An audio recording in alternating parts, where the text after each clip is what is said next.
शिवांशी के घर आने के बाद से वरुण बस उसी के ख्यालों में खोया रहता था। वो शिवांशी के आसपास होने की वजह से खुश रहना सीख गया था। ऐसे ही बैठे हुए जब वो अकेले में मुस्कुरा रहा होता है, तभी उसकी अंतरात्मा उसके सामने आकर बोलती है। कहाँ खोए हो? किसकी यादों में? तुम भूल गए क्या तुम कितने पत्थर दिल इंसान हो? तो तुम्हारे मन में किसी लड़की के लिए जज्बात क्यों पनप रहे हैं? ऐसा नहीं है, मेरे अंदर किसी के लिए जज्बात नहीं है। मैं किसी से प्यार नहीं कर सकता, किसी से भी नहीं। प्यार का नाम तो मैंने लिया ही नहीं। इसका मतलब मैं जो सोच रहा हूँ वो सही है। तुम उस शिवांशी से प्यार करने लगे हो। नहीं, ऐसा नहीं है, मैं उससे प्यार नहीं करता। जाओ तुम, मैं किसी से प्यार नहीं करता, जाओ। वरुण अपने दोनों हाथों को कान के पास रखकर चिल्लाने लगता है। तभी उसके कमरे में आर्यन आकर उससे बोलता है। क्या हुआ भाई, ऐसे क्यों चिल्ला रहे हो? और किससे प्यार नहीं है आपको? बताइए, कुछ तो बोलिए। कुछ नहीं हुआ मुझे, तू जा यहाँ से। इतने में ही वहाँ शिवांशी आ जाती है, जो वरुण के पास जाकर उसको बड़े ही प्यार से हाथ पकड़कर बेड पर बिठाती है और उसके बगल में बैठकर बोलती है। वरुण रिलैक्स, पहले तुम शांत हो जाओ, स्ट्रेस मत लो, ओके? शिवांशी को ऐसे अपने करीब देखकर वरुण उसकी बातों में खो सा जाता है और होश खोते हुए उसको देखकर बोलता है। हाँ है मुझे प्यार, बेहद है, बेइंतहा है, और वो भी सिर्फ भाई, क्या हुआ भाई? आर्यन की चिल्लाने से वरुण होश में आता है और वो शिवांशी के सामने होने के कारण बात को बदलते हुए बोलता है। कुछ नहीं। तुम यहाँ कैसे? तुम्हारी आवाज सुनी तो सोचा देख कर आओ, कहीं कोई दिक्कत तो नहीं है ना? नहीं, कोई दिक्कत नहीं है, तुम जाओ यहाँ से। ये क्या भाई, उसको आपकी चिंता है। कितने प्यार से आपके पास पूछने के लिए आई थी, और आप हैं कि इतने बेरुखे ढंग से उससे बात कर रहे हैं। कोई नहीं, इसने कोई बुरा सपना देख लिया होगा, इसलिए सदमे में है। तुम आराम करो वरुण, मैं चली जाती। शिवांशी वरुण के कमरे से चली जाती है। ये देखकर आर्यन वरुण से बोलता है। भाई ये सब क्या है? अरे वो तुम्हारा हाल पूछने के लिए आई थी, इतना भी रूड होना सही नहीं होता। तू ज्यादा उसकी तरफदारी मत किया कर, समझा? और उससे दूर रहे। आप तो अजीब हो, और उससे मैं दूर तो सपने में भी नहीं। आर्यन भी उसके कमरे से चला जाता है, जिसके जाने के बाद वरुण शीशे में खुद को देखकर बोलता है। मुझे सच में प्यार हो गया है शिवांशी से, पर मैं उसको ना तो ये बता सकता हूँ न जता सकता हूँ। ये सब देख रही रागिनी खुद से बोलती है। तुम्हारा यही प्यार मेरी ताकत बनेगा। बस वो नागिन भी तुमसे प्यार कर ले, मेरा काम उसी में हो जाएगा। एक तरफ वरुण को अपने प्यार का एहसास हो गया था, तो दूसरी तरफ अर्धनासुर और चमगादड़ मिलकर एक बार फिर से नागिन पर हमले का प्लान बनाने की तैयारी करते हैं, जिस पर अर्धनासुर उस चमगादड़ से बोलता है। बोलो, क्या योजना बनाई है उसको मारकर मणि हासिल करने की? इस बार मैंने सोचा है अपने विशाल रूप में उस नागिन पर हमला करूं, ताकि मैं उसको अपने मुंह में दबाकर ऐसी जगह ले आऊं जहां हम उसको आसानी से मार देंगे। अच्छा, लेकिन उस नागिन को घर से बाहर लाने के लिए कुछ सोचा नहीं? हाँ, मैंने नजर रखी थी उस पर, तब पता लगा रोज रात को खाने के बाद नागिन टहलने के लिए घर से बाहर जरूर आती है, तभी मैं उस पर हमला करूंगा। अर्धनासुर और चमगादड़ अपनी नई चाल के साथ तैयार थे। शाम होने पर शिवांशी ने वरुण को साथ चलने के लिए बुलाया, लेकिन वरुण मना कर देता है। ये सुनकर शिवांशी को बुरा लगता है और वो अकेले ही बाहर टहलने के लिए निकल जाती है। और इस मौके का फायदा उठाकर चमगादड़ अपने विशाल रूप में आते हुए एक बार फिर अकेली शिवांशी पर हमला करने आता है और उस पर अपने पंजों से वार पर वार करता है। ये देखकर शिवांशी उससे बोलती है। चमगादड़ के बच्चे, आज तो नहीं बचेगा, आज तेरी मौत मेरे हाथों लिखी है। शिवांशी अपने नागिन रूप में आकर उस चमगादड़ को अपनी पूंछ में पकड़कर उसकी अधभरी हालत होने तक उसको इधर उधर पटकती रहती है और वो घायल होकर अपने इंसानी रूप में आकर गिर जाता है। और जब वो मरने ही वाला होता है, तब वो अपने हाथ जोड़े नागिन से बोलता है। नागिन, मुझे माफ कर दो, मैं दोबारा कभी तुम्हारी जिंदगी में नहीं आऊंगा। बस मुझे मौत के घाट पर उतारो, मैं अभी मरना नहीं चाहता। ये तो तुझे पहले सोचना चाहिए था ना। और ये बता, तुझे यहाँ भेजा किसने है?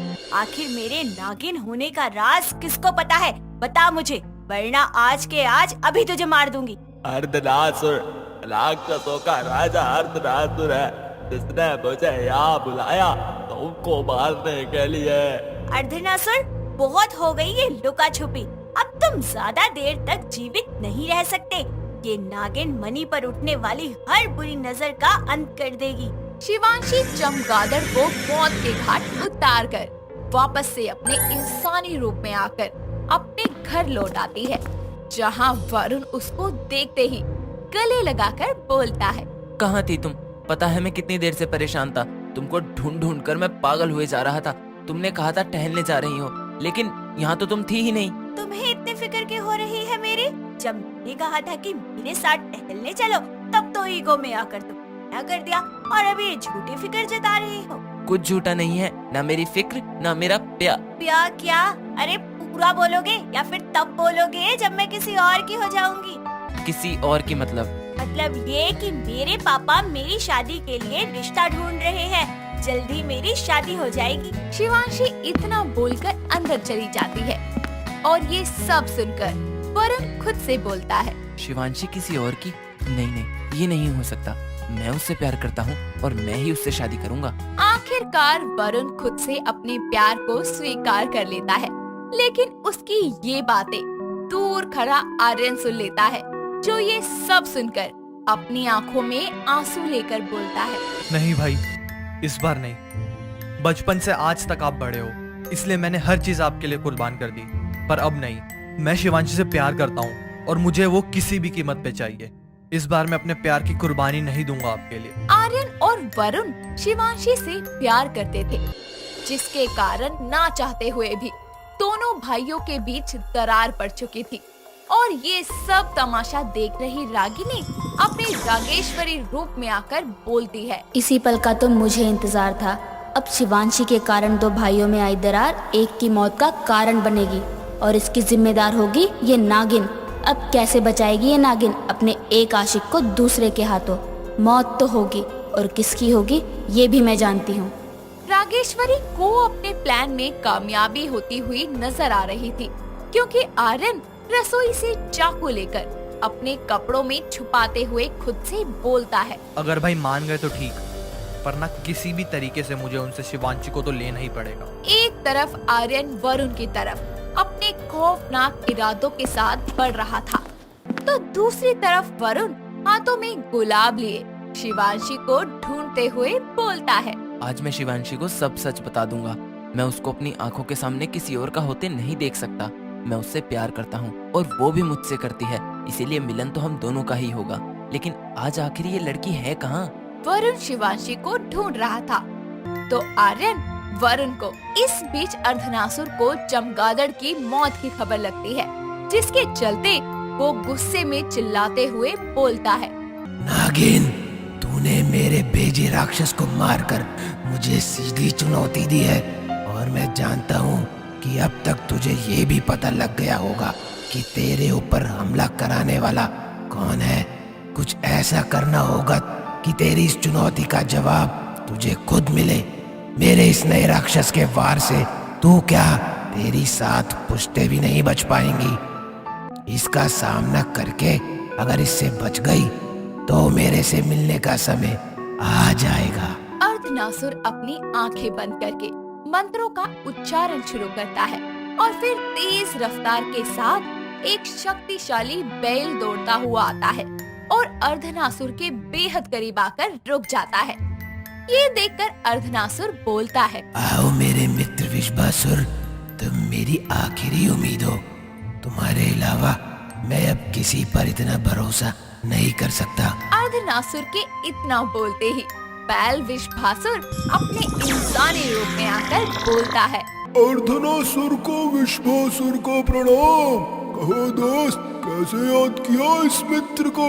तुम्हारी रफ्तार और शक्ति का पूरे पाताल लोक में कोई तोड़ नहीं है, और मुझे मुझे तुम्हारी इन्हीं शक्तियों की सख्त जरूरत है। तुमको मेरी और संपूर्ण राक्षस जाति की दुश्मन उस नागिन को मौत की नींद सुलाना है, वो भी तड़पा तड़पा कर। क्या नागिन का अंत? लेकिन उसका अंत तो मुमकिन ही नहीं है। स्वयं भोलेनाथ ने उसकी भविष्यवाणी करी थी, तो उसको कौन मारेगा भला? तुम मार सकते हो और तुम मारोगे। ऐसे भी उस शिव की बातों को इतना गौर से मत सुना करो। जब इससे पहले वाली नागिन की मृत्यु संभव थी तो ये तो आराम से मर जाएगी, लेकिन तुम लड़ने से पहले ही हार मान जाओगे तो कहना मुश्किल है। हार मानना तो मेरे शब्दकोश में है ही नहीं। तुम जो कहोगे मैं वही करूंगा और अपनी सारी शक्तियां उस नागिन को मारने में लगा दूंगा। तुम मुझे बताओ वो कहाँ है? एक तरफ अर्धनासुर का ये नया राक्षस, तो दूसरी तरफ वरुण और आर्यन के बीच होने वाला मौत का मंजर। आखिर किसको बचाएगी नागिन, खुद को या अपने प्यार को? जानने के लिए बने रहिए कहानी के अगले भाग के साथ और हमें अपने विचार कमेंट करके जरूर बताएं कि आखिर वरुण और आर्यन में से किसकी मौत होगी और किसकी नहीं। वरुण हाथों में फूल लिए शिवांशी को ढूंढ रहा होता है, तभी वो उसको छत पर अकेले खड़े दिखती है। वो अपने हाथों में फूल लिए पीछे छुपाते हुए शिवांशी के पास जाता है और उसके कंधे पर हाथ रखकर उससे बोलता है, शिवांशी, तुम यहाँ अकेले क्या कर रही हो? तुमसे मतलब तुम रहो अपने ईगो में, तुम्हें मेरी फिक्र करने की कोई जरूरत नहीं है, मैं ठीक। तुमको हमेशा मेरा रूखा बर्ताव ही दिखा है।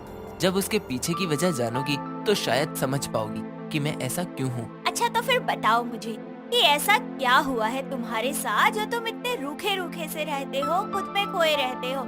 आज मुझे सब कुछ जानना है। जब मैं और आर्यन अपनी माँ के पेट में थे तब हमारे पिता की मृत्यु हो गई थी और जब हमारा जन्म हुआ तो हमारी माँ हमारे इस दुनिया में आते ही हमें छोड़कर चली गई, जिसके कारण हमारी दादी ने हमें ही इसका जिम्मेदार समझा और कहा कि हम मनहूस हैं, आते ही अपने माँ बाप को खा गए। पर ये तो गलत है।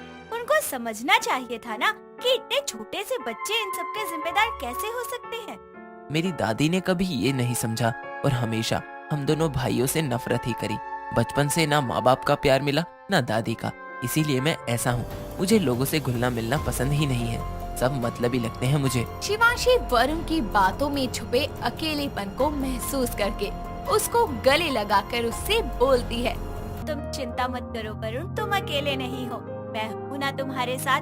और हाँ, तुम्हारी जिंदगी में जो कुछ भी हुआ था ना उसके जिम्मेदार तुम नहीं हो, तो इसलिए खुद को दोष देना बंद कर। वरुण को शिवांशी के गले लगकर एक अलग ही प्यार का एहसास हुआ, लेकिन ये सब देख रहा आर्यन गुस्से में तिलमिलाता हुआ दूर खड़े बोलता है, वाह भाई वाह, शिवांशी को हमारी कहानी बताकर सारी हमदर्दी खुद ही ले ली। अरे जो आपने सहा वो मैंने भी सहा, लेकिन नहीं, आपने अपनी दर्द भरी जिंदगी का बखान करके उसे हासिल करना चाहा, पर मैं ऐसा नहीं होने दूंगा। आज इसका फैसला होकर रहेगा कि शिवांशी आपकी है या मेरी। आर्यन जब जब वरुण को शिवांशी के करीब देखता, उसके दिल में वरुण के लिए पनप रही नफरत और उफान पर आ जाती। वो किसी भी कीमत पर अपने ही भाई से उसका प्यार छीनने को आतुर था। तो वहीं दूसरी तरफ विश्वासुर भी पाताल लोक से तेज रफ्तार में दौड़ता हुआ धरती लोक पर अपने कदम रखता है और उसके आते ही एक भूकंप सा आ जाता है, जिसके कारण वरुण के गले लगी शिवांशी को उसके आने का आभास हो जाता है और वो जल्दी से वरुण से अलग होकर खुद से बोलती है, ये किसके आने की आहट है? कहीं अर्धनासुर तो नहीं आ गया? उसने मुझे पहचान तो नहीं दिया? मुझे अपने परिवार से दूर रखना होगा, क्योंकि मैं नहीं चाहती जो पहले की नागिनों और उनके परिवार के साथ हुआ वही मेरे परिवार के साथ हो। मैं अपने परिवार का बाल भी बाका नहीं होने दूंगी। शिवांशी इस भूकंप के पीछे होने वाली वजह जानने लगती है। तभी वरुण उसका हाथ पकड़कर उसे रोकते हुए बोलता है, कहाँ जा रही हो शिवांशी? तुमने कहा था कि तुम मुझे अकेला नहीं छोड़ोगी और मुझे तुमसे कुछ जरूरी बात भी करनी है। वरुण, मैं तुमको छोड़कर नहीं जा रही हूँ, बस एक इम्पोर्टेंट काम है वही पूरा करने जा रही हूँ। तो मेरा इंतजार। ज्यादा देर मत करना, कहीं वक्त ही ना बचे फिर हमारे पास। तुम चिंता मत करो, मैं जल्दी आ जाऊँ। शिवांशी वहाँ से घर के बाहर जाकर देखती है कि आखिर वो आहट किसकी थी। वहीं एक पेड़ के पीछे छुपा विषभासुर शिवांशी को देखकर बोलता है, तो ये है नागलोक की नई रानी शिवांशी। रंग रूप में तो किसी अप्सरा से कम नहीं लगती। भोलेनाथ की महिमा भी अजब है। इन नागिन को सौंदर्य के भंडार के साथ साथ इतनी शक्तियां भी दी है, जबकि इनका ये रूप ही किसी भी राक्षस और देवता को मोहित करने के लिए बहुत है। स्वयं मैं इस नागिन को देखकर इसको मारने का नहीं सोच पा रहा, लेकिन अर्धनासुर को वचन दिया है, भाई निभाना तो पड़ेगा। विषभासुर अपने भैंसे की आवाज निकालकर एक चेतावनी देता है, जिसे सुनकर शिवांशी बोलती है, ये किसकी आवाज थी? कौन है इधर? सामने आओ, छुपकर कायर वार करते हैं। हिम्मत है तो मेरे सामने आओ। एक तरफ शिवांशी एक अनजान खतरे से घिरी हुई थी, तो दूसरी तरफ वरुण छत पर उसका इंतजार कर रहा था। तभी वहाँ आर्यन आता है, जिसको देखकर वरुण बोलता है, आर्यन तू यहाँ, क्या हुआ? हुआ तो कुछ नहीं भाई, पर होने वाला है। क्या होने वाला है? साफ साफ बोल, क्या बोलना चाहता है? भाई मैं एक लड़की से प्यार करता हूँ, लेकिन मेरा कोई खास उसके और मेरे बीच में आ रहा है। तो बताओ मुझे क्या करना चाहिए? तू प्यार करता है? किससे? और तूने मुझे पहले क्यों नहीं बताया? ना कभी उस लड़की से मिलवाया। अरे बता, कौन है वो, कहाँ है? अभी बात करते हैं। पहले मेरे सवाल का जवाब दो, फिर मैं बताता हूँ वो लड़की कौन है और वो इंसान कौन है जो हमारे बीच में आया। अच्छा, अगर वो खास इंसान तुझे प्यार करता है तो तेरे और उसके बीच से हट जाएगा, और नहीं हटा तो वो तेरा खास नहीं है। इसके बाद तुझे जो ठीक लगे तू वो करियो। चल अब बता, वो लड़की कौन है? वो लड़की, आप उसको बहुत अच्छे से जानते हैं। इनफैक्ट वो अभी यही थी। यही थी? मैं जानता हूँ। आर्यन शिवांशी से प्यार करता है। कौन है वो? साफ साफ बता। वही है जो आप सोच रहे हो, शिवांशी। मैं शिवांशी से प्यार करता हूँ, और हम दोनों के बीच में आने वाला इंसान वो आप ही हैं। अब आपके ऊपर है कि आप हम दोनों के बीच में से अपने आप हट जाएं, वरना आपके कहे मुताबिक वो करूंगा जो मुझे अच्छा लगेगा। पर आर्यन, शिवांशी तेरे से प्यार नहीं करती। वो आपसे प्यार करती है, यही कहना चाहते हो ना? कोई बात नहीं, हम दोनों एक जैसे हैं। अगर आप नहीं हटे हमारे बीच में से तो मैं आपको हटा दूंगा और आपकी जगह लेके उससे शादी कर लूंगा। अब तो कोई प्रॉब्लम नहीं है ना? क्या मतलब है तेरा? आर्यन छुपाया हुआ चाकू निकालते हुए बोलता है, ये मतलब है मेरा। तू अपने भाई को मारेगा? दिमाग खराब हो गया है क्या तेरा? जब वो तेरे से प्यार करती ही नहीं तो उसको पाने की जिद क्यों कर रहा है? अगर वो तेरे से प्यार करती होती तो मैं कभी तुम्हारे बीच नहीं आता, पर वो तुमसे प्यार नहीं करती। इसलिए तो मैं आपकी जगह लूंगा। आर्यन चाकू लेकर वरुण को मारने के लिए आगे बढ़ता है। तभी वरुण अपने हाथों को आगे करके उसको रोकने की कोशिश करता है, और उसके हाथों से बिजली की तरह एक रोशनी निकलती है, जो आर्यन को उठाकर दूर पटक देती है। ये देखकर वरुण हैरान हो जाता है और जल्दी से आर्यन के पास जाकर उसको संभालते हुए बोलता है, आर्यन, आर्यन तू ठीक तो है ना? तुझे कुछ हुआ तो नहीं? वाह, अब जादू भी करते हो? अपने जादू से खुद घायल करके अब मुझसे मेरा हाल पूछ रहे हो? ये सब देख रही रागिनी वरुण को शक्तियों का इस्तेमाल करते देखकर बोलती है, वरुण ने अपनी शक्तियों का इस्तेमाल कर ही लिया। आखिर मेरा अंश है, शक्तिशाली तो होगा ही।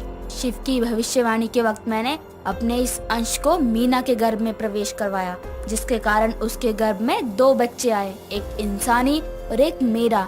और यही वजह है कि उसकी मौत भी हुई, क्योंकि एक इंसानी औरत राक्षसी रूपी बच्चे को जन्म देगी तो उसकी जान जाना तो सुनिश्चित था। ये दोनों भाई भाई होते हुए भी सगे नहीं हैं। जन्म भले ही एक ही कोख से लिया हो, लेकिन दोनों में जमीन आसमान का अंतर है। वरुण और आर्यन के जन्म की सच्चाई सिर्फ और सिर्फ रागिनी जानती थी, और उसने ये योजना भविष्य के लिए बनाई थी, जो कि आज सच होने वाला था। वरुण एक आधी राक्षस और आधी नागिन का बच्चा है, जो अपनी शक्तियों को प्राप्त करने वाला है। वही विषभासुर भी शिवांशी पर हमला करने के लिए तैयार खड़ा है। शिवांशी इधर उधर ढूंढते हुए उसको आवाज लगाकर बोलती है। कौन है? बाहर क्यों नहीं आते कायर? अगर राक्षसों में सामना करने की ताकत नहीं है तो चुनौती ही क्यों देते हो? आऊंगा नागिन, सामने भी आऊंगा। सोच रहा हूँ तेरी मौत को थोड़ा टाल दूं, क्योंकि मेरे सामने आने पर तेरी मौत तो निश्चित है। वाह, अब राक्षसों ने खुली आंखों से सपने देखना शुरू कर दिया। पर अफसोस कि तुम्हारा कोई सपना पूरा नहीं होगा, क्योंकि तुम्हारा सामना किसी आम नागिन से नहीं बल्कि सर्वशक्तिशाली मणिधारी नागिन शिवांशी से हुआ है, जिसके एक बार से ही तुम्हारे शरीर का एक एक अंग तड़प तड़प कर जान दे देगा। मानना पड़ेगा नागिन, शब्दों में तो बहुत ही जान है तुम्हारी, पर ये शब्द मेरा कुछ नहीं बिगाड़ पाएंगे। सामने तो आओ कायर, शब्दों में ही नहीं बल्कि मुझ में भी बहुत जान है, सामना कर कर तो देखो। शिवांशी के सामने एक धूल का बवंडर सा बनने लगता है, जिसके कारण उसको लगता है कि अब राक्षस उसके सामने आने वाला है। तभी विषभासुर उसके पीछे से अपने बैल रूप में तेजी से दौड़ता हुआ आता है, इससे पहले कि शिवांशी खुद को संभाल पाती। विषभासुर शिवांशी को एक जोरदार टक्कर मारता है, जिसके कारण शिवांशी दूर जाकर गिरती है और घायल हो जाती है। तभी विषभासुर अपने इंसानी रूप लेकर शिवांशी के पास आकर बोलता है। क्या हुआ नागिन? सारी शक्तियाँ, सारा जोश का धरा रह गया? अभी तो मैंने अपनी शक्तियों का प्रदर्शन ही नहीं किया, तभी तुम्हारा ये हाल हो गया। तुम राक्षस सच में कायर होते हो। सामने से वार करने की तुम्हारी हिम्मत नहीं होती तो जंग में आते ही क्यों हो? शिवांशी घायल होकर जमीन पर पड़ी थी, तो दूसरी तरफ वरुण घायल आर्यन को अपनी गोद में लेटाकर बोलता है। मेरे भाई, मैंने कोई जादू नहीं किया, मुझे नहीं पता ये सब कैसे हुआ। मेरे दिल में अफसोस रहता अगर मैं आपको मार देता, लेकिन अब नहीं। अब आपके मरने पे मुझे कोई पछतावा नहीं होगा, ना ही कोई अफसोस होगा। इतना बोलते ही आर्यन अपने दूसरे हाथ में पकड़े हुए चाकू से वरुण की पीठ पर वार कर देता है और चाकू वरुण के पीछे घोंप देता है। अचानक से हुए वार से वरुण की आंखें फटी की फटी रह जाती है और वो आंखों में आंसू लिए आर्यन से बोलता है। मैंने बचपन से तुझे माँ और बाप दोनों का प्यार दिया, तेरी हर ख्वाहिश को पूरा किया, पर आज तूने उन सब यादों को भुलाकर मेरे ही पीठ पर वार किया। वाह मेरे भाई, वाह। इतना बोलकर वरुण जमीन पर गिर जाता है। एक तरफ शिवांशी घायल हो चुकी थी, तो दूसरी तरफ वरुण। क्या ये इस कहानी का अंत है? क्या इन दोनों की प्रेम कहानी शुरू होने से पहले ही खत्म हो जाएगी? आखिर क्या मोड़ ले रही है ये कहानी? जानने के लिए बने रहिए हमारे साथ। और हाँ, कमेंट करके अपनी राय हमें बताना ना भूले कि कहानी में आगे क्या हो सकता है। शिवांशी और वरुण दोनों ही बेहोश पड़े थे, लेकिन एक नागिन की कहानी का अंत इतनी आसानी से तो नहीं हो सकता। इसीलिए बेहोश पड़ी शिवांशी की आंखें हल्की सी खुलती है।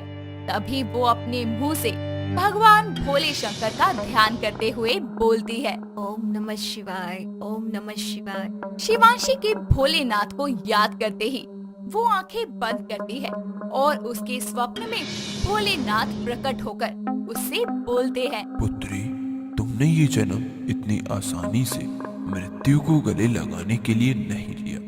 तुम इस धरती पर अच्छाई का प्रतीक हो और बुराई पर अच्छाई हार नहीं सकती। इसीलिए अपनी शक्तियां समेटो और उस सर्वशक्तिशाली मणि की मदद से खुद को इस युद्ध के लिए तैयार करो। इतना बोलते ही भोलेनाथ गायब हो जाते हैं, जिसके बाद अचानक से शिवांशी की आंखें खुलती है और वो बोलती है। मैं नागमणि को कैसे भूल गई?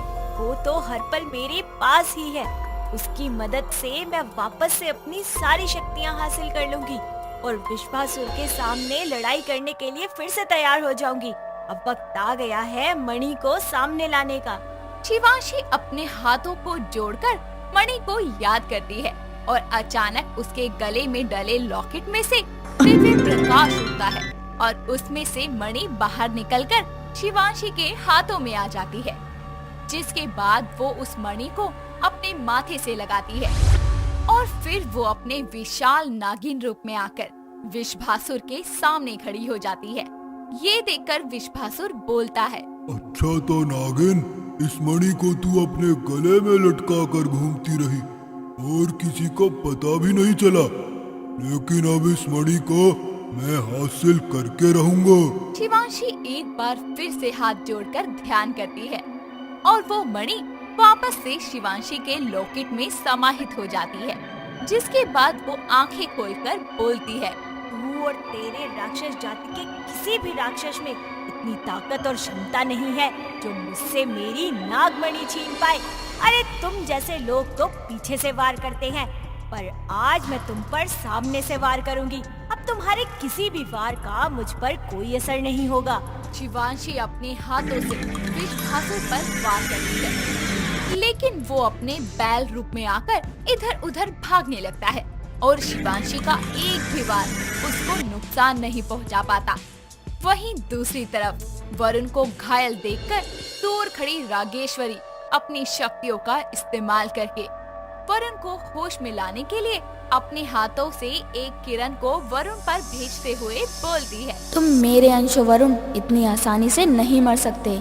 इस बार तुम होश में आओगे तो अपनी सभी शक्तियों के साथ, वो भी एक राक्षस बनकर। इतना बोलकर रागेश्वरी द्वारा भेजी गई उस किरण ने वरुण में जान फूंक ही दी और उसने अपने हाथों से पीठ में घुसा हुआ चाकू भी निकाल लिया और उसके निकलते ही उसका घाव ऐसे भर गया मानो कि उस पर कोई वार हुआ ही नहीं था।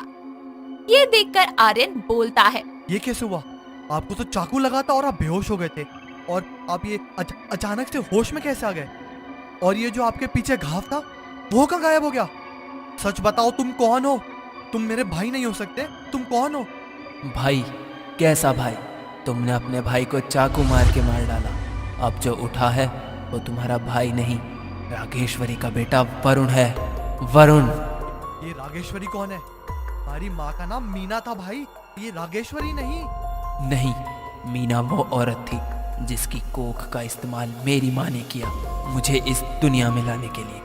अब ना तो इस दुनिया में मेरा कोई भाई है ना कोई परिवार, क्योंकि मैं ही इंसान नहीं हूँ तो इंसानी रिश्तों से मेरा कोई वास्ता नहीं है।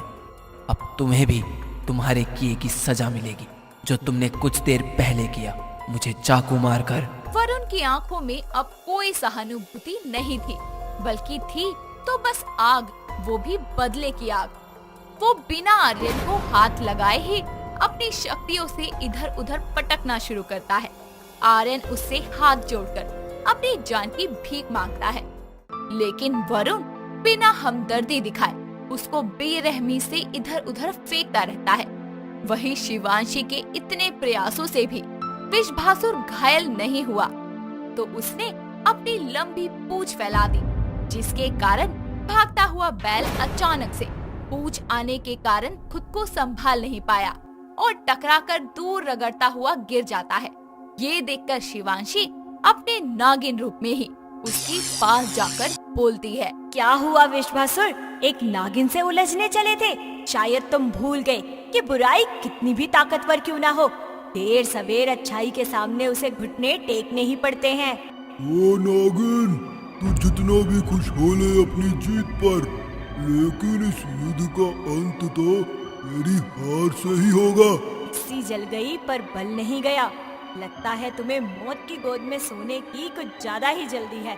चलो आज तुम्हें मुक्ति दे ही देती हूँ। शिवांशी अपनी शक्तियों से विषभासुर के चीथड़े उड़ा देती है और उसकी मौत से पाताल लोक का हर राक्षस कांप उठता है, जिसके बाद अर्धनासुर चिल्लाकर बोलता है, नागिन, तूने मेरे सबसे शक्तिशाली राक्षस को मारा है, इसका बदला मैं तुझसे लेकर रहूंगा। मैं तेरे उन पुराने दुश्मनों में से नहीं जिनका संहार इतनी आसानी से हो गया। अब तू देख, मैं आऊंगा तेरी मौत बनकर। उसके लिए मुझे अपने इष्ट देवता का ध्यान करना होगा। मेरे गणों, ये याद रखना, मेरी साधना में कोई बाधा ना आ पाए। अर्धनासुर पाताल लोक के राक्षस की मूर्ति के आगे एक पैर पर खड़ा होकर साधना में लीन हो जाता है।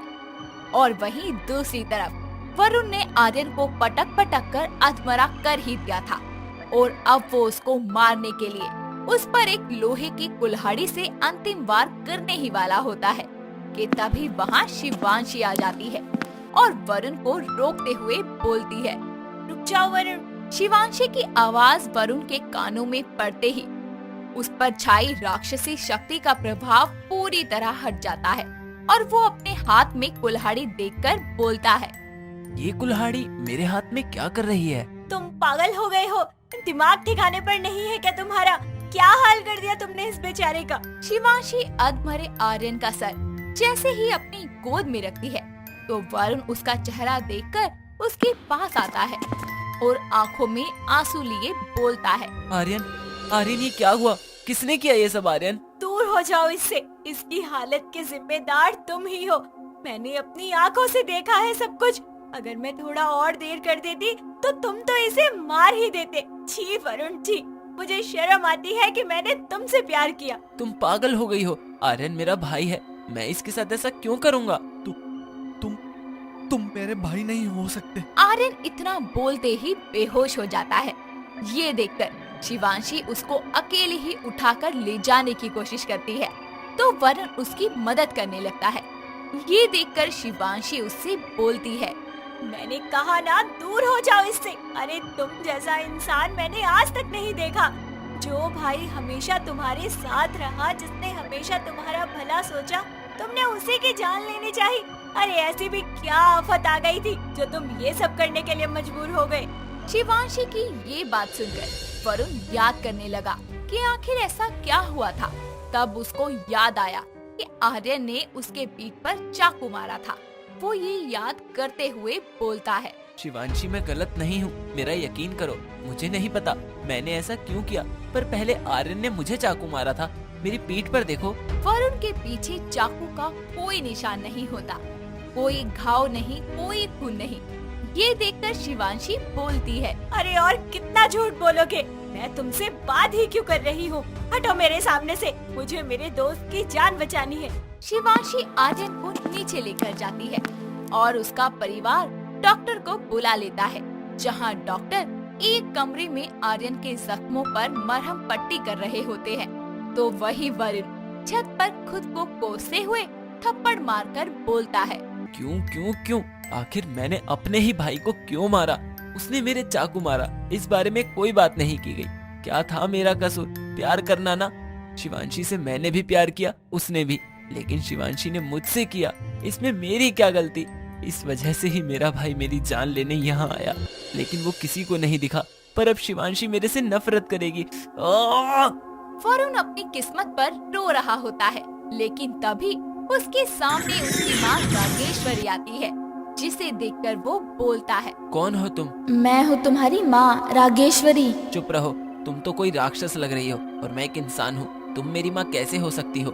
मेरी माँ तो मेरे पैदा होते ही मर चुकी है। रागेश्वरी अपना हाथ वरुण के सर पर रखती है, जिसके बाद उसकी आंखें बंद होती है और उसे सब सच दिखाई देता है कि कैसे उसने अपने अंश को मीना के गर्भ में डाला और कैसे वरुण ने राक्षस बनकर आर्यन को अधमरी हालत में पहुंचाया। ये सारा सच जानकर वरुण रागेश्वरी से दूर हटते हुए बोलता है, मैं एक राक्षस हूँ। अब तक मैं एक दोहरी जिंदगी जीता रहा। आखिर मैं ही क्यों? मुझे मेरे ही भाई का दुश्मन क्यों बनाया तुमने? नफरत है मुझे तुमसे। चली जाओ मेरी जिंदगी से, चली जाओ। वरुण गुस्से में अपना सर छत की दीवार में मारने लगता है। तभी शिवांशी अपना हाथ अड़ाते हुए उसे मारने से रोक लेती है और उसको देखकर वरुण की आंखों में आंसू आते हैं और साथ ही वो शिवांशी को कसकर गले लगाकर बोलता है, शिवांशी मैंने कुछ भी जानकर नहीं किया। मेरा विश्वास करो शिवांशी, मेरा विश्वास करो। मैं तुमसे बहुत प्यार करता हूँ, तुमसे कभी झूठ नहीं बोलूंगा।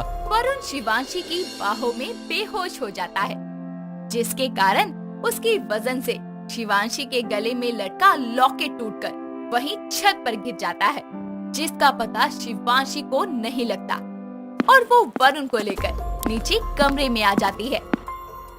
तो क्या समय रहते जान पाएगी शिवांशी कि मनी वाला लॉकेट उससे दूर हो चुका है। या वो लग जाएगा किसी गलत शक्ति के हाथ। साथ ही वरुण के राक्षस होने की सच्चाई जानकर क्या मोड़ लेगी ये प्रेम कहानी। सभी सवालों के जवाब जानने के लिए बने रहिए कहानी के अगले भाग के साथ और हमें अपने विचार कमेंट सेक्शन में बताना ना भूलें। वरुण शिवांशी की बाहों में बेहोश हो जाता है, जिसके कारण उसके वजन से शिवांशी के गले से लटका लॉकेट टूटकर वहीं छत पर गिर जाता है, जिसका पता शिवांशी को नहीं लगता और वो वरुण को लेकर नीचे कमरे में आ जाती है और उसको बेड पर लिटाकर कंबल उठाकर जाने लगती है। तभी वरुण लेटे लेटे उसका हाथ पकड़कर उसे रोकते हुए बोलता है, शिवांशी, अपने दिल से पूछो ना, क्या तुमको लगता है कि मैं ये सब कर सकता हूँ? मुझे क्या लगता है क्या नहीं, इस बात से कोई फर्क नहीं पड़ता। मैंने जो अपनी आँखों से देखा था बस वही सच है। और अब तुम आराम करो, मैं जाती हूँ। जरूरी नहीं आंखों देखा सच हो, कभी कभी अपने दिल की भी सुननी चाहिए कि वो क्या कहता है। दिल की सुनकर ही तुम्हारे करीब आने लगी थी, वरना मेरी जिंदगी में प्यार मोहब्बत जैसी चीज की कोई जगह ही नहीं थी। लेकिन अफसोस, मैंने जिसको दिल दिया उसने मेरे साथ साथ प्यार जैसे पवित्र शब्द का भी मजाक बना दिया। अब इससे ज्यादा मुझे कुछ नहीं कहना, जा रही हूँ मैं। शिवांशी वरुण का हाथ छुड़ाकर कमरे से बाहर निकल जाती है, जिसके बाद वो अपने गले पर गौर करती है कि उसके गले में लॉकेट नहीं है। ये देखकर वो परेशान होकर बोलती है, हे भगवान, ये लॉकेट कहाँ चला गया? मुझे उसे ढूंढना होगा, इससे पहले वो किसी गलत इंसान के हाथ लग जाए। शिवांशी नीचे से लेकर छत के रास्ते पर अच्छे से देखती है और उसको छत पर वो लॉकेट पड़ा मिल जाता है। वो उसको वापस से अपने गले में डालकर बोलती है, शुक्र है ये मिल गया, अगर कहीं खो जाता तो बहुत बड़ा अनर्थ हो जाता। मैं कैसे ऐसे भूल सकती हूँ इसे? एक नागिन होकर मैं इतनी बड़ी गलती कैसे कर सकती हूँ? शिवांशी लॉकेट वापस अपने गले में डालकर नीचे चली जाती है और उसके जाते ही रागेश्वरी अपने आधे नागिन और आधे राक्षस रूप में छत पर आकर बोलती है, आखिर मणि का पता चल ही गया। बहुत चालाक है तू नागिन, लेकिन अब मैं इस मणि को तेरे से हासिल करके रहूंगी, चाहे इसके लिए मुझे कोई भी कीमत चुकानी पड़े। इतने वर्षों से इसी पल का तो इंतजार था। अब मुझे उस अर्धनासुर से समझौता करके नागिन से आमने सामने का युद्ध करना चाहिए, ताकि हम दोनों की शक्तियों के आगे वो हार जाए और मणि हमारी हो। रागेश्वरी को नागमणि का पता लग चुका था, इसीलिए अब वो हर मुमकिन कोशिश करने वाली थी उसको पाने के लिए। दूसरी तरफ अर्धनासुर अपनी तपस्या में लीन होता है और धरती लोक पर आर्यन का इलाज करने आए डॉक्टर उसको खतरे से बाहर बताकर चले जाते हैं। और ये खबर सुनकर शिवांशी और उसके माता पिता बहुत खुश होते हैं, जिसके बाद आर्यन की इस हालत के पीछे का सच जानने के लिए संभव शिवांशी से बोलता है, बेटा, आर्यन की हालत हुई कैसे? मतलब तुमको ये कहाँ मिला? वो पापा, मुझे ये रास्ते में घायल पड़ा मिला। वो क्या है ना, शहर में नए हैं और इनके कारण पुराने डेकोरेटर्स को काम भी नहीं मिल रहा, इसलिए उन्होंने अपना गुस्सा इन पर उतार दिया। वो तो मैं समय पर पहुंच गई और इन्हें बचा ली। पर बेटा तू तो ठीक है ना? तुझे कहीं चोट तो नहीं लगी ना? मैं ठीक हूँ पापा, और आपके सामने खड़ी हूँ। अगर मुझे कुछ हुआ होता तो आपको दिख जाता ना।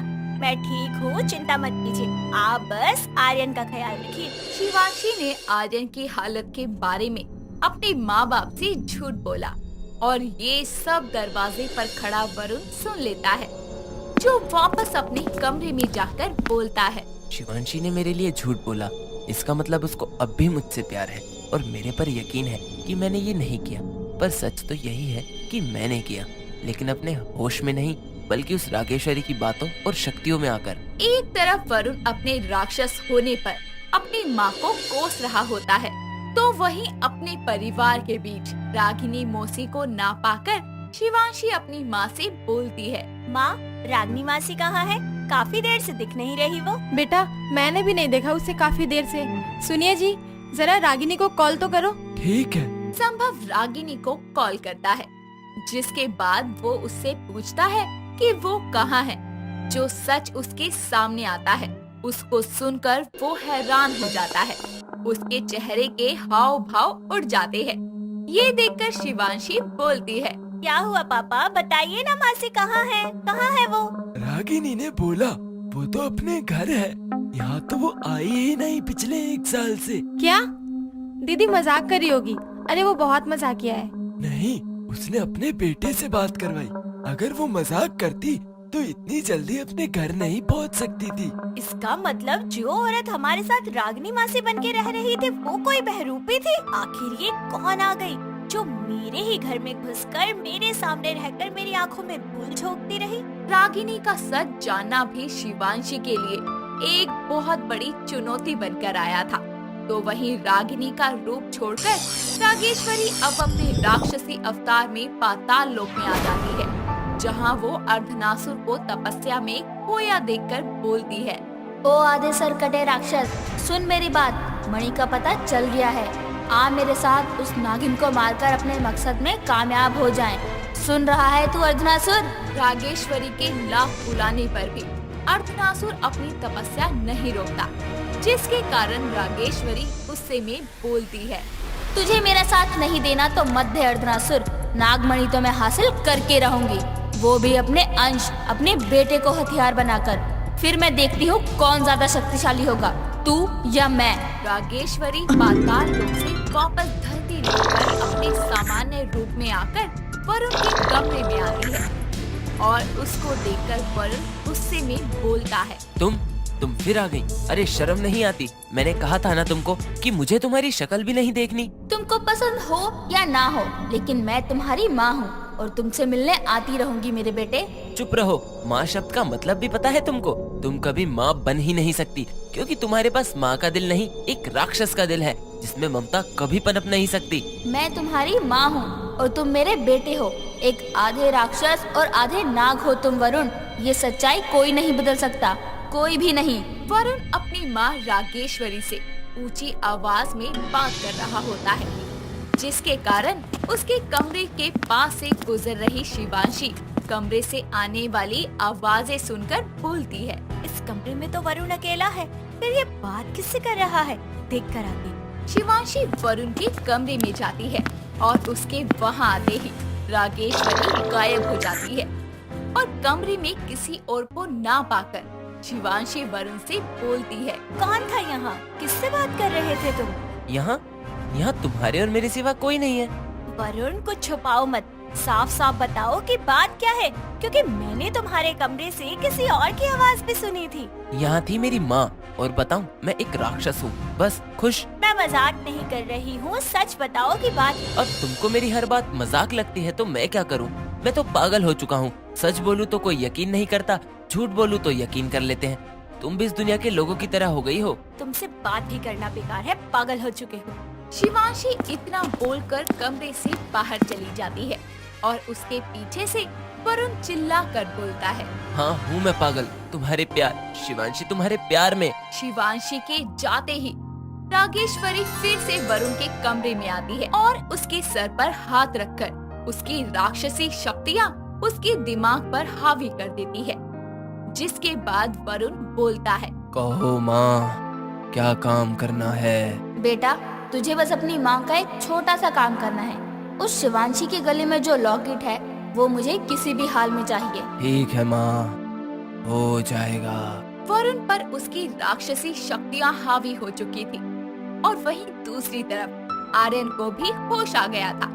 उसकी आंखें खुलती देख शिवांशी उसके पास जाकर उसके हाथों को अपने हाथों में लेकर बोलती है, आराम से आर्यन, ज्यादा जोर मत डालो, आराम से।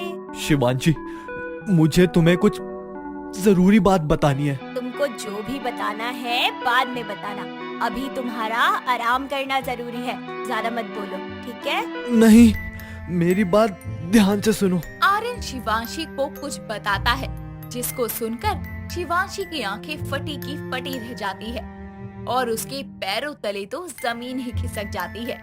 वहीं दूसरी तरफ अर्धनासुर की तपस्या साकार हो जाती है। राक्षसों के देवता उसकी तपस्या से खुश होकर उससे बोलते हैं, आंखें खोलो अर्धनासुर, मैं तुम्हारी तपस्या से अति प्रसन्न हुआ। बोलो, क्या इच्छा है तुम्हारी? अर्धनासुर अपनी आंखें खोलकर अपने देवता को प्रणाम करता हुआ उनसे बोलता है। हे राक्षसों के देवता, मेरी तपस्या स्वीकार करने के लिए आपका कोटि कोटि धन्यवाद। लेकिन आज मुझे आपसे कुछ ऐसा चाहिए जिससे मैं उस नागिन को हरा पाऊं। वर्षों से वो नागिन ही हम राक्षसों पर विजय प्राप्त करती आई है। इस बार मैं इतिहास बदलना चाहता हूँ। तुम जो चाहते हो वो असंभव है अर्धनासुर, क्योंकि राक्षसों ने सदैव ही अपनी छवि बुरी बनाई है, इस दुनिया के सामने भी और देवताओं के सामने भी। और नागिन एक दैविक शक्ति है जो अच्छाई का प्रतीक है, और अच्छाई कभी भी बुराई से हार नहीं सकती। तो क्या हर बार हम राक्षसों को ही बलिदान देना पड़ेगा? बिना मणि हाथ में आए उन देवताओं ने कैसे सोच लिया कि हम उसका गलत इस्तेमाल करेंगे? लेकिन उन्होंने हमें बदलने का एक मौका तक नहीं दिया। मुझे नहीं पता, मुझे एक ऐसा वरदान चाहिए जिससे मैं नागिन को हरा सकूं या उसको मार सकूं। ठीक है, मैं तुमको विजय का वरदान नहीं दे सकता, लेकिन नागिन को हराने के लिए एक ऐसी वस्तु तुमको दे सकता हूँ जिससे तुम्हारी शक्तियाँ 4 गुना बढ़ जाएगी। आखिर ऐसा क्या है जिसके मिलने पर अर्धनासुर की शक्तियाँ 4 गुना हो जाएंगी? और आर्यन ने शिवांशी को ऐसा कौन सा सच बताया है जिसको सुनकर उसके होश उड़ गए हैं? साथ ही रागेश्वरी कामयाब हो पाएगी वरुण का सहारा लेकर मणि को हासिल करने में? इन सभी सवालों का जवाब मिलेगा आपको कहानी के अंतिम भाग में। तो बने रहिए हमारे साथ और देखिए कहानी का अंतिम भाग। और अपने विचार हमें कमेंट सेक्शन में बताना ना भूले। मैं तुमको तुम्हारा शीश वापस कर सकता हूँ। जिस शीश का बलिदान तुमने किया वही शीश तुमको 4 गुना शक्तियों के साथ वापस लौटा रहा हूँ, लेकिन उसके साथ मिली शक्तियों का इस्तेमाल तुमको सही ढंग से करना होगा, बिना किसी छल के, वरना नागिन को हरा नहीं पाओगे। मुझे मंजूर है राक्षस देवता, आपका बहुत बहुत शुक्रिया। राक्षस देवता अपनी शक्तियों से अर्धनासुर को उसका शीश वापस कर देते हैं, जिसके बाद वो अपना शीश वापस आते ही एक डरावनी हंसी हंसते हुए बोलता है। नागिन, मैं आ रहा हूँ मणि लेने और साथ ही तेरी हस्ती खत्म करने। अर्धनासुर अपनी शक्तियों के दुगना होने पर बेहद खुश था। तो वहीं दूसरी तरफ आर्यन के मुंह से एक अजीब सा सच सुनकर शिवांशी के होश उड़ गए थे। उसको आर्यन की बातों पर विश्वास नहीं था, इसीलिए वो उससे बोलती है। आर्यन, तुम पागल हो क्या? वरुण तुम्हारा भाई है। अगर तुम इंसान हो तो वो राक्षस कैसे हो सकता है? नहीं, ये झूठ है। मैं नहीं यकीन करती इस बात पर। वो मेरा भाई नहीं है। एक ही माँ की कोख से जन्म लेकर भी हम दोनों सगे भाई नहीं हैं। मेरा विश्वास करो शिवांशी। शिवांशी बहुत असमंजस में थी कि आखिर वो आर्यन की बात पर विश्वास करे या फिर नहीं। इतने में ही वहाँ वरुण आ जाता है, जो कि रागेश्वरी की राक्षसी शक्तियों के अधीन था। इसीलिए वो वहाँ आकर शिवांशी से बोलता है। शिवांशी, मेरे साथ चलो, मुझे तुमसे कुछ जरूरी बात करनी है। तुम यहाँ? तुमको आराम करने के लिए बोला था ना, फिर यहाँ क्यों आए? मैंने कुछ कहा है शिवांशी, चलो मेरे साथ, मुझे कुछ जरूरी बात करनी है। नहीं शिवांशी, तुम मत जाओ इसके साथ। चुप साले, भूल गया अभी छत पर कैसे मारा था? ज्यादा बकवास की तो इस बार जान से ही मार दूंगा। और तुम चलो मेरे साथ। शिवांशी वरुण का ये रूप देखकर बहुत हैरान होती है, लेकिन वरुण बिना समय गवाए शिवांशी का हाथ पकड़ता है और उसको जबरदस्ती अपने साथ ले जाने लगता है। शिवांशी अपना हाथ छुड़वाते हुए उससे बोलती है। वरुण, मेरा हाथ छोड़ो। वरुण, मैं कह रही हूँ मेरा हाथ छोड़ो, वरना अच्छा नहीं होगा। छोड़ दो शिवांशी को वरुण भाई, छोड़ दो। इतना बोलकर आर्यन घायल हालत में ही शिवांशी का दूसरा हाथ पकड़कर उसे रोकने की कोशिश करता है। तभी वरुण उसको अपनी राक्षसी शक्तियों से घूर कर देखता है और अपनी आंखों से ही एक वार करके वो आर्यन को वापस बेड पर पटक देता है।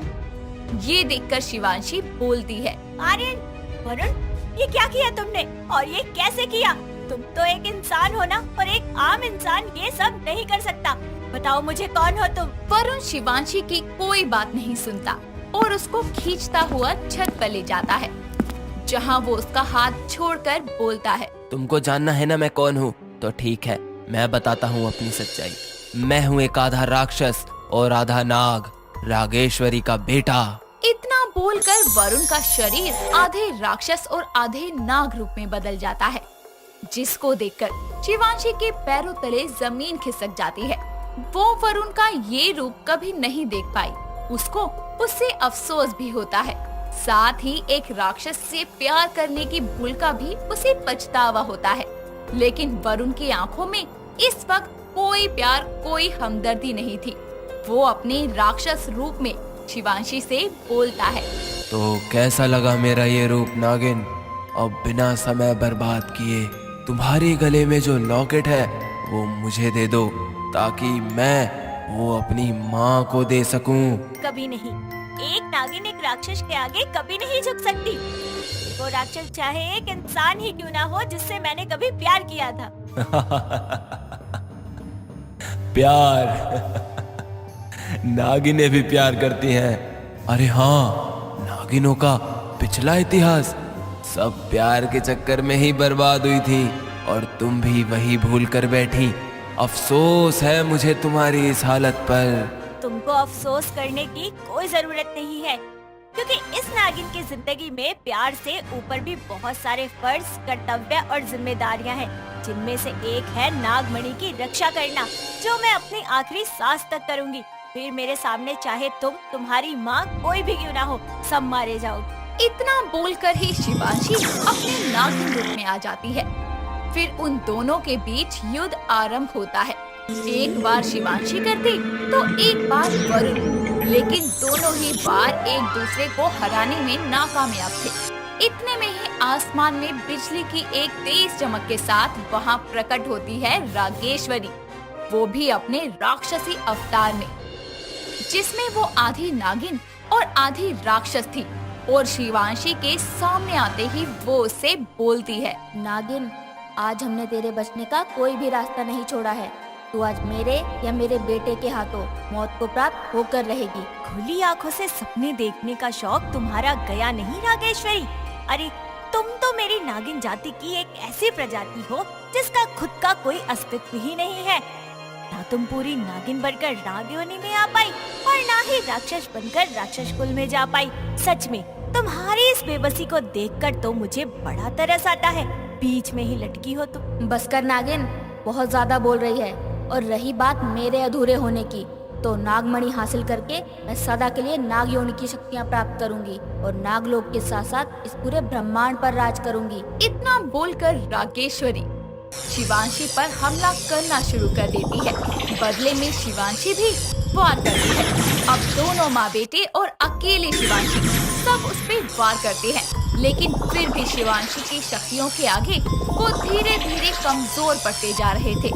ये देखकर शिवांशी बोलती है, क्या हुआ रागेश्वरी? तुम और तुम्हारा ये बिना अस्तित्व का बेटा कमजोर पड़ रहे हो। तुम चाहो तो मैं तुम्हें जिंदा छोड़ सकती हूँ, बस तुम्हें स्वीकार करना होगा कि तुम्हारा इस दुनिया में कोई अस्तित्व नहीं है। शिवांशी के इतना बोलते ही अचानक से ही उसके ऊपर एक जोरदार प्रहार होता है, जिसके कारण वो दूर जाकर गिरती है और गिरते ही वो अपने इंसानी रूप में आ जाती है। होश संभालते हुए वो देखती है तो सामने खड़ा होता है अर्धनासुर, जिसका शीश उसको वापस मिल गया था। वो अपने राक्षसी हंसी को हंसते हुए बोलता है, दूसरों को उनके अस्तित्व की याद दिलाने वाली नागिन, पहले ये तो देख कि तेरा अस्तित्व इस दुनिया में कितने समय का मेहमान है। तुम नागिनों ने क्या हमें इतना कमजोर समझ रखा है कि हर बार हम ही तुम्हारे हाथों मृत्यु को प्राप्त होंगे? कभी ये मौका हमें भी दो। अर्धनासुर, तुमने अपनी जान दिखा ही दी। तुम हमेशा की तरह पीठ पीछे वार करते हो। कायर हो तुम राक्षस जाति के नाम पर बहुत बड़ा कलंक हो। इतना बोलकर शिवांशी बेहोश हो जाती है। ये देखकर रागेश्वरी और अर्धनासुर जोर जोर से हंसते हैं। जिसके बाद रागेश्वरी बोलती है। आखिर आ ही गए तुम अर्धनासुर, वो भी अपने शीश के साथ। तो ये थी तुम्हारी तपस्या के पीछे की सच्चाई। मुझे तो लगा था तुम मणि का मोह छोड़ चुके हो। मणि को पाना तो मेरी इस जिंदगी का मकसद है, इसलिए अब बिना देर किए मुझे ये बताओ कि मणि कहाँ है। मणि वो है इस नागिन के गले में, उस लॉकेट में। जल्दी से उस लॉकेट को इसके गले से उतारो और नागमणि लेकर हम इस दुनिया पर राज करेंगे। अर्धनासुर जैसे ही शिवांशी के गले में डले हुए लॉकेट को छूने जाता है, एक तेज बिजली के झटके से दूर जाकर गिरता है, जिसके बाद वो नागमणि स्वयं लॉकेट से बाहर निकलकर सबके सामने आती है और तेजी से शिवांशी के माथे में समाहित हो जाती है। और उसके बाद अचानक से शिवांशी की आंखें खुलती है और वो वापस अपने सर्वशक्तिशाली नागिन रूप में आकर उठ खड़ी होती है। ये देखकर रागेश्वरी बोलती है, ये क्या हुआ? वो नागमणि तुम्हारे अंदर कैसे जा सकती है? नागिन, तूने छल किया हमारे साथ। नागिन, ये तूने अच्छा नहीं किया। चुपचाप मणि दे, वरना एक बार फिर तेरा वही हाल करूंगा जो कुछ देर पहले किया था। अब तुम मेरा कुछ नहीं बिगाड़ सकते अर्धनासुर, क्योंकि मणि को जब भी कोई अपवित्र शक्ति हाथ लगाने की कोशिश करती है तो वह स्वयं ही अपने पास की पवित्र शक्तियों को ढूंढकर उनमें समाहित हो जाती है। अफसोस कि इस बार भी तुम्हारा सपना सपना ही बनकर रह जाएगा। नहीं नहीं नहीं, ये नहीं हो सकता। अरे तू और ये तेरा शिव, जिन्होंने हमारी जिंदगी खराब कर रखी है। थक गए हैं हम ये युद्ध कर करके। नागमणि हमेशा तुम नागिनों के पास ही क्यों आती है? इतनी सी बात तो ध्यान से सुनो। आज मैं तुम्हें नागों का इतिहास सुनाती हूँ। वो हमेशा से शिव के भक्त रहे हैं, जिसके कारण शिव ने उन्हें अपने कंठ में धारण किया था और साथ ही नागों को ये वरदान दिया था कि यदि वो 100 साल की अवधि से ज्यादा खुद को बचाए रखने में सक्षम रहे तो उन्हें इच्छाधारी होने का वरदान मिलेगा।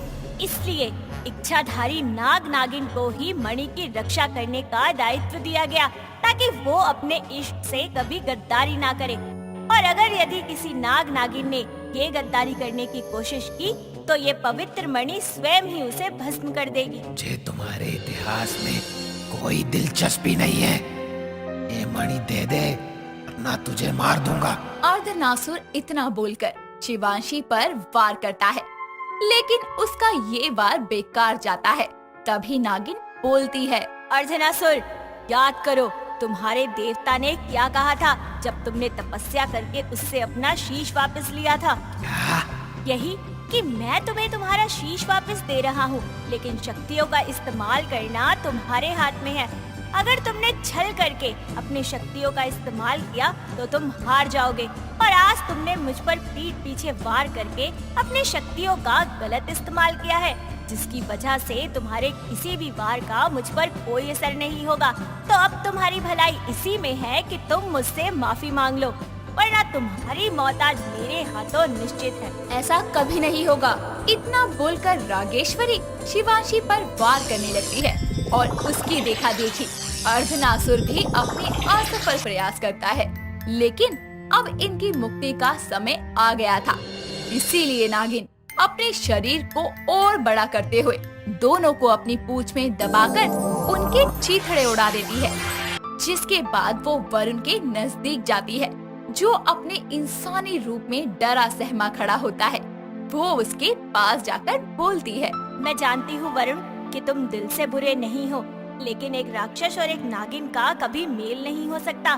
फिर भी मैं तुमको जीवन दान देती हूँ और राक्षसों का राजा बना देती हूँ, और उम्मीद करती हूँ कि अब राक्षस बुराई और मणि का पीछा छोड़कर अच्छाई की तरफ चलेंगे। जैसा तुम चाहती हो वैसा ही होगा शिवांशी। इतना बोलकर शिवांशी वरुण को अपने हाथों से शक्तियाँ प्रदान करती है और वो धरती से गायब होकर पाताल लोक में जाकर राजा का कार्यभार संभालता है।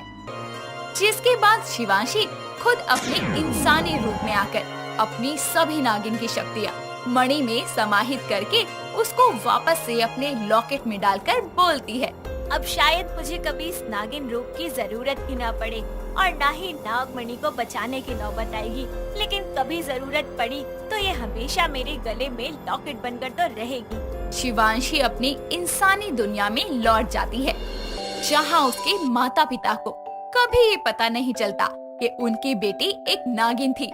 इसी के साथ मणि की जंग इस बार नागिन ने अपने प्यार को कुर्बान करके खत्म की, लेकिन किसी भी अपने की मृत्यु नहीं होने दी, साथ ही मणि को भी सुरक्षित कर लिया।